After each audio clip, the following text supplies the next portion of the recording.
Hello viewer, आज मैं episode 3 explain करने वाली हूँ। अगर आपने पिछले एपिसोड्स को नहीं देखा है तो पहले जाकर आप उसे देख लो, तभी आपको इस एपिसोड में कुछ समझ में आएगा। पिछले एपिसोड में आपने देखा था कि लिंची वहाँ पहुँच चुकी थी जहाँ पर चोर रुका हुआ था। अब इनसे आगे तो लिंची जिस चोर का पीछा कर रही थी वो भागने के बजाय अचानक उसी की तरफ आने लगा। यह देखकर परी डर जाती है और वहाँ से भागने की कोशिश करती है, लेकिन जैसे ही वो पलटती है उसके सामने अचानक कुछ और लोग आकर खड़े हो जाते हैं और इन लोगों के इरादे कुछ ठीक नहीं लग रहे थे। परी को यह सब देखकर थोड़ी बेचैनी होती है। वह उन लोगों से सवाल करती है, तुम लोग कौन हो? इतना कहने के बाद परी उनकी नजरें भटकाने के लिए कहती है, अरे देखो आसमान में तारे कितने चमक रहे हैं। यह सुनकर वे लोग परी की बातों में आ जाते हैं और आसमान की तरफ देखने लगते हैं। उनकी नजरें ऊपर की ओर जैसे ही जाती है, लिंची इसी मौके का फायदा उठाते हुए वहाँ से भाग निकलती है। लेकिन कुछ ही समय के बाद जब उन लोगों को एहसास होता है कि लिंची भाग रही है तो वे हड़बड़ा जाते हैं और तेजी से उसका पीछा करने के लिए दौड़ पड़ते हैं। तभी अचानक लेन जैन लिंची को अपने तरफ खींचकर छिपा देता है और लेन जैन ऐसा इसलिए करता है ताकि लिंची को उन लोगों की नजरों से बचाया जा सके। उसकी इस हरकत से लिंची को थोड़ी अजीब लग रही थी। उनके बाद वह लोग भी यही पहुंच जाते हैं और जब उन लोगों को वहाँ लिंची नहीं दिखाई देती तो वे परेशान और गुस्से में इधर उधर देखने लगते हैं। कुछ देर तक लिंची को खोजने के बाद वे लोग आगे की ओर बढ़ जाते हैं। उन लोगों के जाने के बाद पकड़ कर खींचती है। दोनों के बीच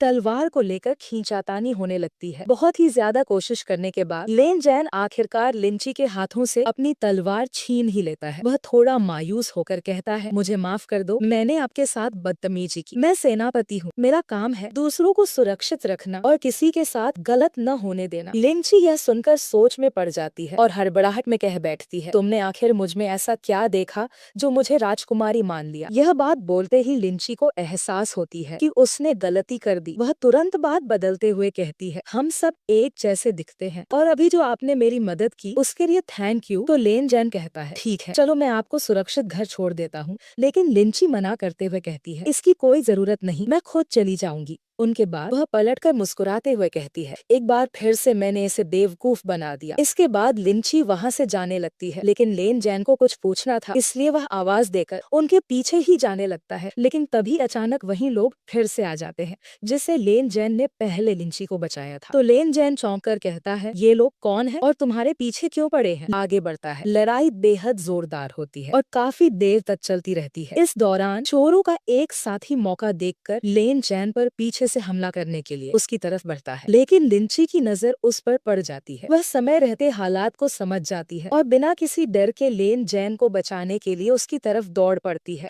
और बचा भी लेती है। लेन जैन इन चोरों से एक एक करके लड़ता है और चोरों को ऐसा सबक सिखाता है लगती है जिससे माहौल ठंड ठंड हो जाती है। बर्फ गिरते हुए यह महसूस होता है ड्रामा भी असल जिंदगी के सर्दियों के मौसम जैसा ही होता है। तो ज्यादा देर ठंड में रहने के बाद उसे धीरे धीरे सर्दी होने की महसूस होती है, लेकिन साथ ही शरीर में दर्द भी होने लगती है। यह सिर्फ लेन जैन के बारे में सोच रही होती है। तो थोड़ी देर के बाद हम देखते हैं कि लेन जैन छाता लेकर उनके पास आता है। तो लिंची ने पीछे पलट कर देखा और उस समय वह बस लेन जैन को से कहा, राजकुमारी यह रहा आपका पर्स, आप ठीक तो है ना? यह कहकर वह थोड़ा और करीब आता है। तो लिंची ने एक हल्की सी मुस्कान के साथ कहा, मैं ठीक हूँ, अब मुझे जाना चाहिए। यह बोलकर वह बिना कुछ और कहे धीरे धीरे चलने लगती है, लेकिन चलते चलते उसने अपना पर्स वहीं पर गिरा दिया। तो लेन जैन देखता है कि उसमें काफी सोना और चांदी है, साथ ही इसे कड़ा दिखाई देता है, यानी उसमें कुछ ऐसा था जिसे वह आसानी से पहचान सकता था। यह राजकुमारी नहीं बल्कि लिंची है। उसके दिमाग में एक सवाल कौंधता है